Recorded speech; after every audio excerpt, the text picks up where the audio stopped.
Donald Trump's time in office might have looked like a circus, but behind the erratic noise, there was a major shift in the foundations of US foreign policy. Whatever else historians might say about Trump, one thing's for sure. His presidency has marked a decisive break in the era of globalization. The US began turning its back on Europe and fixed its gaze on China, its real rival on the global stage. Tariffs became Trump's go-to weapon. They came and went with no rhyme or reason, imposed, delayed, reimposed, and then withdrawn again. China was the main target, yet no one was truly spared, apart from, rather conspicuously, Russia. The Financial Times wasn't exaggerating when it described Trump's April 2nd tariff blitz as an astonishing act of self-harm. His administration didn't just lack a strategy, it often seemed like it didn't even want one. And it rattled the world.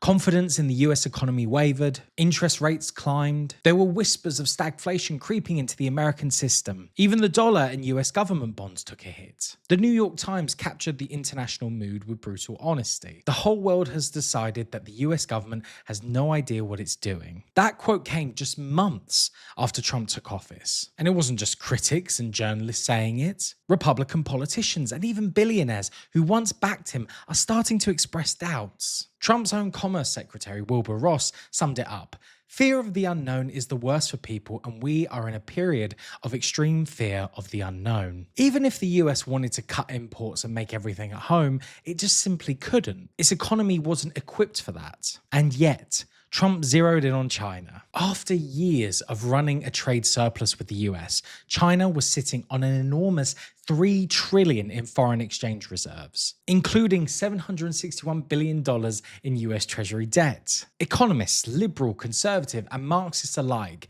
have called out the chaos. Marxist economist Michael Roberts has written about it repeatedly. By the way, we have a video with him talking about Trump's tariffs that came out on Friday. Please do watch that on YouTube and subscribe to the channel. MIT's Simon Johnson, a Nobel Prize-winning economist, didn't hold back talking about Trump's tariffs. Speaking about the policy, he said, "It seemed like they didn't know what they were doing and didn't care. It's a whole new level of madness." Yet, madness or not, there's some method to it. Because even if a more measured and serious figure had been leading the US, the strategy toward China wouldn't have changed all that much. Yes, the style would have been different, but the substance would have been the same. China's economic growth over recent decades has been staggering. It's become the world's workshop, outcompeting the US, Europe, and Japan not only in cheap goods like steel, but increasingly in cutting-edge technology. Smartphones, AI, advanced microchips, China is catching up. Trump's administration even had to back off on tariffs for phones and computers from China because the US couldn't produce them as efficiently or affordably. And that's where the fear kicks in. It's not just about trade imbalances. It's about what happens when economic dominance turns into military power. The US has already tried to block the export of certain technologies to China, especially anything with military potential. The fear is clear.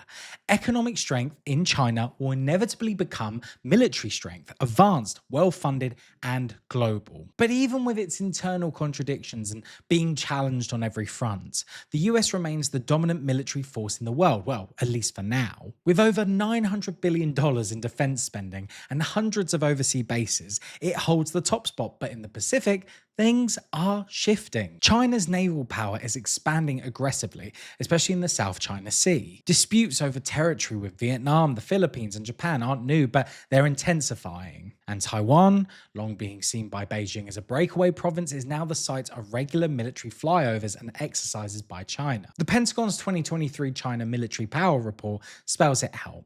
China's navy is the largest in the world. 370 ships and submarines, with over 140 major surface combatants. They've launched a third aircraft carrier, and they're building a fleet capable of long-range precision strikes. Their air force is rapidly catching up to the West with modern aircraft and sophisticated drone systems. Their military isn't just growing, it's transforming with advanced capabilities in space, cyberspace, and even psychological warfare. And this is what keeps US strategists up at night. The economic rise of China is no longer just an economic issue, it's a security concern for them. And there's a historical historical precedent to it all. In the past, rivalries between major powers, the US and Japan, have led to catastrophic wars. Not wars for freedom or democracy, despite the rhetoric, but for markets, resources, and power. Today's rivalry between the US and China carries all the hallmarks of those past conflicts, with one massive difference: nuclear weapons. A full-scale war between these two powers would be unthinkable. There'd be no winners, only annihilation.